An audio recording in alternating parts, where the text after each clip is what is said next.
Remember Daddy's hands working till they bled, sacrificed unselfishly just to keep us all fed. If I could do things over, I would live my life again and never take for granted the love in Daddy's hands. Daddy's hands, they were soft and kind when I was crying. Daddy's hands, hard to steal when I'd done wrong. Daddy's hands weren't always gentle, but I've come to understand there was always love in Daddy's hands. Daddy's hands, soft and kind when I was crying. Daddy's hands, hard to steal when I'd done wrong.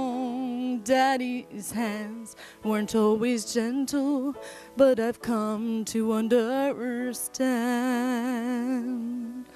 there was always love in Daddy's hands.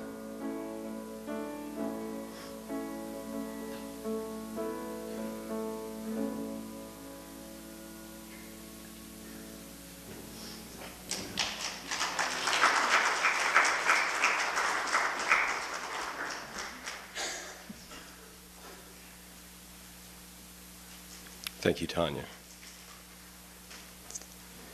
Ronald William Batterson, age 80, passed away on Saturday, October 1st, 2016 in Lakeland, Florida at Palm Terrace due to complications of dementia and several strokes. Ronald was born on September 11th, 1936 in Joliet, Illinois to Stuart William Batterson and Mary Louise Abday Batterson, his wife. Ronald is survived by a loving family, his wife of 44 years, Carol Jean Batterson, and two daughters, Christina Batterson Plump and Tanya Leigh Batterson Lalonde, and her husband Stephen Francis Lalonde. One remaining sister, Barbara Patterson Powers. Ronald served 6 years as a Marine, was a small business land farmer in Buchanan, Michigan, and large machine repairman for Whirlpool Corporation. He will be sadly missed on this soil, but amidst their loss, the family celebrates the fact that Ronald's residence is now in heaven. I have some stories. These are from CJ that Tanya handed me earlier today. I think you'll enjoy these. This is from Barb. She says, when she and Ron were young kids, they walked to school. They could have made the trip without leaving the road, but they usually saved time by crossing a field to reach Pollywog. Pollywog. That in and of itself is funny. Their one-room schoolhouse. As they made their way through the field one day, Ron saw a blue racer snake. It's amazing how fast those little legs were, Barb said about Ron, as he ran the rest of the way to school.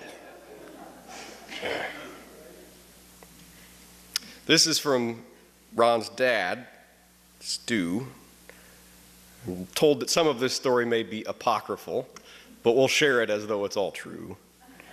When Barb, Ron, and their little sister Mary Lynn were young, the family farm had cows loose in a pasture. Apparently Ron would have been around 14 when this story took place because Mary Lynn was 9 years younger than he.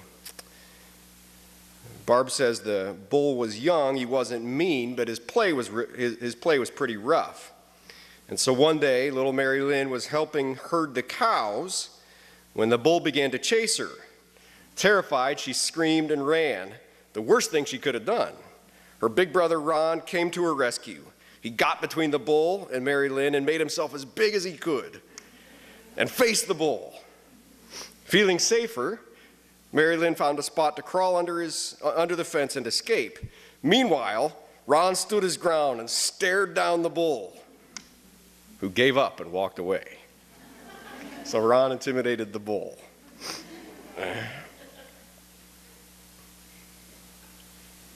Another story from Barb. Their father used to tell of Barb and Ron's first duet ever. They were asked to sing in a Christmas program at the Methodist Church in Dayton. The only duet the pianist could play was Glowworm. So they sang together while Ron looked up the whole time at his much taller sister. And this was the beginning of many years of singing together. This story comes from Ron himself by way of CJ. Barb and Ron had a fourth sibling who came along 10 years after Mary Lynn, Buddy. Buddy was a devout Christian, and in his teens he also sang. Buddy contracted leukemia in the years before there was effective treatment for it. In fact, Stu, Mary, and Buddy gave permission for the doctors to try experimental drugs in Buddy's care. He died at the age of 17. During Ron's final visit with his little brother, who was 6 feet tall, Buddy told Ron, "I want to see you in heaven." This statement came at a time when Ron was running from God. Ron took it to heart and turned his life over to Jesus Christ. The rest of the family also came to know the Lord. That's the change that Rollin spoke about earlier. Another story, LaVon Harder asked Ron to sing a solo with her trio as a backup. A young lady named Carol Jean, or C.J. Metzler, was accompanying the trio. So when he practiced with the trio, Ron met her, and then in 1972 they were married. So that's the love story, Ron and C.J. C.J. says, "For the past 2.5 years, it has been heart-wrenching to watch my husband go downhill. Once so strong, capable, and active, he was slowly reduced to the point that he could not even feed himself. His decline," she says, "has become his victory. Now, praise God, he is with Jesus." One of the qualities that attracted me to Ron, CJ writes, was his generosity. A couple of examples. She says when they would take the youth group to special events, Ron would buy food for any kids who didn't have the money to do so. They had a neighbor, Orville Harrington, who sometimes helped Ron with farming, and in return, Ron did that. He helped farm Orville's field at little or no cost. After Orville and his wife Bee passed away, Ron continued to do this, to farm the field for little or no cost for their son, who lived in their home. CJ says, Ron's parents gave us a $200 upright piano made in 1902 for our wedding gift. Ron, his dad Stu, and Nick Powers, our brother-in-law, brought the piano up out of the basement of the previous owner's house with Ron on the bottom and the other two men on either side. She was impressed at how strong Ron was. So because he was strong and also generous with his time, he was called on to help many people move over the years. She says that piano served us well and is still in use in our home. When our first daughter was born, this is CJ talking, when our first daughter was born, Ron had started the fall harvest. Mary Lynn was working in Dr. Hassan's office. I called to tell my doctor that my back was killing me and to ask what to do about it. Mary Lynn told me it was back labor. She called Mom Batterson to tell her and took off work to take me to the hospital. Mom went to the field and told Ron the baby was coming. Ron came straight to the hospital. He walked into the room to see me gripped by pain, turned white, and walked back out.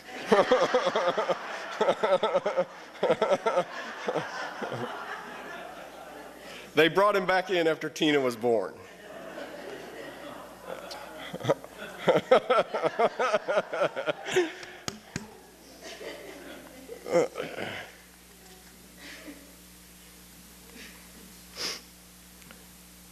Ron admirably served his country in the United States Marines for 6 years.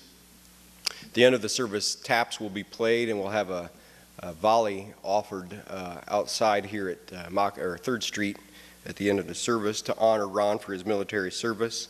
As has already been said, and as is obvious, he was a man that knew and understood the value of hard work, discipline.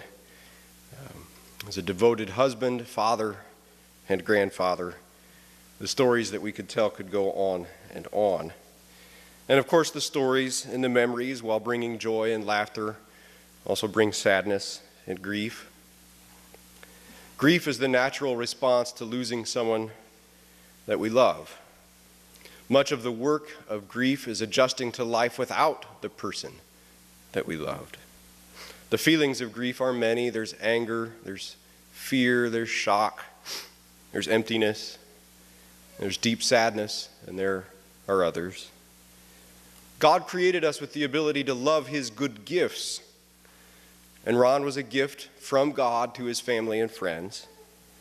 And God also created us with the ability to experience great sorrow when someone or something we love is taken from us. What can we do, friends, in the face of grief? First, we can embrace it. Those who have traveled through the valley of the shadow of death testify the journey of grief cannot be denied or refused. It must be taken. It must be traveled.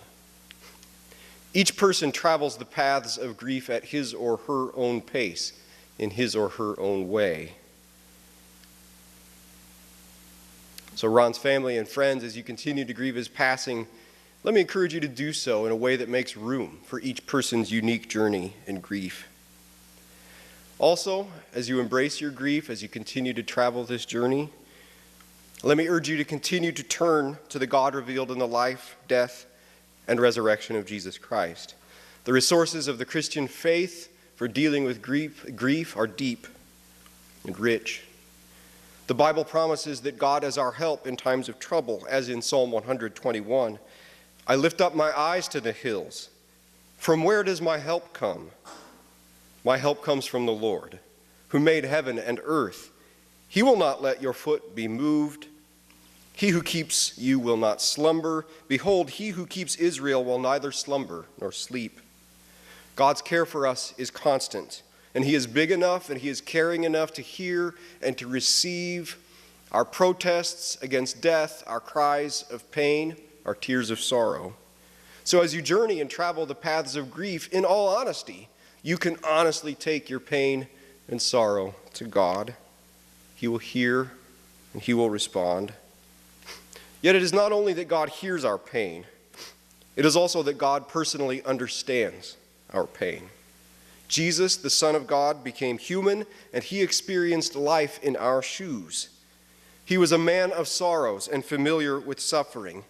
He experienced hostility, hatred, rejection, betrayal, and death. Jesus himself prayed the words of Psalm 22 when he hung on the cross, my God, why have you forsaken me?" For centuries, Christians have found great comfort and strength in meditating upon the sufferings of Christ on the cross, in knowing not only that he suffered with us, but also that he suffered for us to redeem us from sin and death and evil. 1 Peter 3:18 says, "For Christ also suffered once for sins, the righteous for the unrighteous, that he might bring us to God." Jesus Christ, who suffered with us, who suffered for us, who understands our pain, and who defeated death through his resurrection, he can and will give you the strength you need for traveling the paths of grief. We can embrace our grief, and secondly, we can allow Ron's death to remind us of a most important truth. Friends, life is short and precious and fragile, and therefore love is what matters most. Ron was 80 when he died, and from one perspective, we can look at that, he lived to the age of 80, and say Ron lived a good, long life. Yet the perspective of eternity reminds us that even 1,000 years is as only one day to God, and that therefore all human life, no matter how long, is short and fleeting. So Psalm 39 says, "Lord, remind me how brief my time on earth will be. Remind me that my days are numbered, how fleeting my life is. You have made my life no longer than the width of my hand. My entire lifetime is just a moment to you. At best, each of us is but a breath. We are merely moving shadows, and all our busy rushing ends in nothing. We heap up wealth, not knowing who will spend it. So in the light of God's eternity, we can see just how short life is, and we should be able to see, therefore, with the greatest possible clarity that the things which distract us from love, the possessions and pleasures that we spend our lives trying to get, we should be able to see with clarity that those things really don't have all that much significance at all. We should be able to see with the greatest possible clarity that love is what matters most. So what can we do? We can determine that we are going to love God with all of our heart and soul and mind and strength, and we can determine that we are going to love our neighbors as we love ourselves. We can resolve to tell our friends and family all the time just how much we love them. We can take advantage of the small opportunities to be kind to others which are presented to us every day. We can tell someone else what we appreciate about them. We can take a few moments to listen to another person talk about their day or their week or their month. We can remember that we never know what another person is going through, and that therefore extra consideration and kindness